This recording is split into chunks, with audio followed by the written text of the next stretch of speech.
पहले पितरों का पूजन फिर देवताओं का। तो हम आपसे बार बार निवेदन करते हैं कि कोई भी मांगलिक अवसर हो उसमें अपने पितरों को मत भूलिए।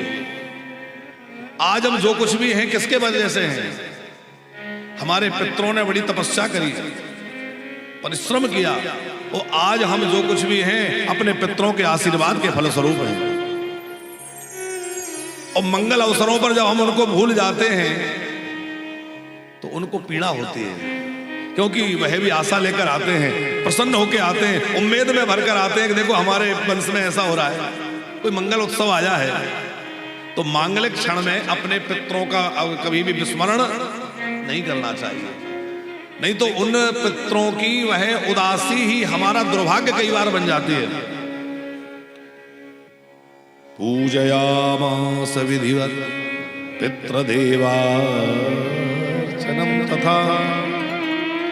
नंद बाबा ने पहले तो बढ़िया देवताओं का पूजन, पितरों का पूजन संपन्न किया और फिर खूब दान करने लगे। धेनूनां नियते प्रादाद विप्रेभ्यः समलंकृते। खूब नंद बाबा दान कर रहे हैं, क्योंकि महामना है, कोई कंजूसी नहीं कर रहे हैं। कितनी गैयाओं का दान किया?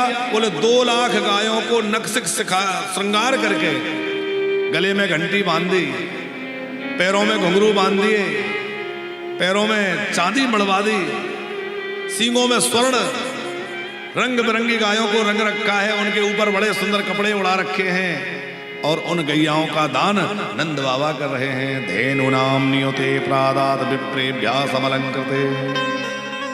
गोदान जब भी करो तो गो माता को सजा के दान करना चाहिए। गोदान करते हैं लोग, गैया मैया को सुंदर रेशमी वस्त्र उड़ाएं, गले में घंटी बांधें, उनके सींगों में कुछ फुंदना लगा दें, पैरों में घुंघरू बांध दें, और गो माता की पूंछ पकड़ के दान करना चाहिए। तो नंद बाबा विधि पूर्वक दान कर रहे हैं। अन्न के पर्वत जैसे बनाए हैं। अन्न कूट, कूट माने होता है पर्वत, चित्रकूट, तो कूट माने पर्वत। अन्न के पर्वत जैसे बनाए, पहाड़ जैसे बनाए, और उसमें खूब मणियां, रत्न, आभूषण बाबा नंद ने रख दिए, और सब वेदज्ञ ब्राह्मणों को दान कर रहे हैं। पर जिसको मिला उसने अपने पास रखा नहीं, वो भी दूसरों को लुटा रहा है, जहां तहां डाल दे रहा है। एक संत कह रहे थे, बोले पूरे गोकुल में जो है जहां देखो सोना चांदी बिखरा पड़ा है, ऐसा लगता है कि ऐश्वर्य की देवी लक्ष्मी सब जगह जो है विलास कर रही है। तुम्हारे सोना चांदी कहां से बिखर गया? तो बड़ी अच्छी कथा संत लोग कहते हैं, बोले किसी को चांदी के बर्तन मिले, वो बड़ा प्रसन्न होकर जा रहा था, जब तक दूसरे को देखा वो तो सोने के पात्र लिए हुए। अरे ये कहां मिले? बोले 3 नंबर के दरवाजे पे सोने के पात्र बट रहे थे। अरे हम तो 2 नंबर से ही लौट आए और ये चांदी में ही अटक के रह गए।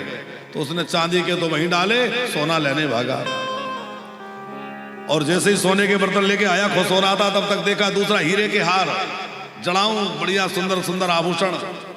ये कहां मिले? बोले ये 5 नंबर वाले दरवाजे पे।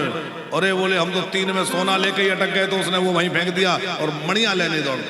ऐसा भी एक भाव देते हैं। पर हमारे हृदय का भाव तो ये है कि जब कोई मूल्यवान वस्तु मिल जाए तो छोटी वस्तु का मूल्य समाप्त हो जाता है।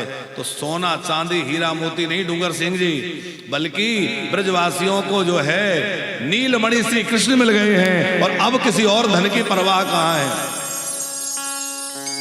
एक स्कूल के बाहर एक व्यक्ति चने बेचता था, गरीबी में गुजारा करता, बच्चों को चने बेच के अपना गुजारा करता था। तो एक बार उसकी लॉटरी लग गई, और लॉटरी लग गई तो उसको बहुत धन मिल गया। तो जो चने वो बेचता था उसने सब मुफ्त में लुटा दिए, जिसकी मर्जी लूट लो, खा लो, क्योंकि मेरी तो लॉटरी लग गई। ऐसे ही भैया ब्रजवासियों की तो लॉटरी लग गई है, परम धन श्री कृष्ण प्राप्त हो गए हैं।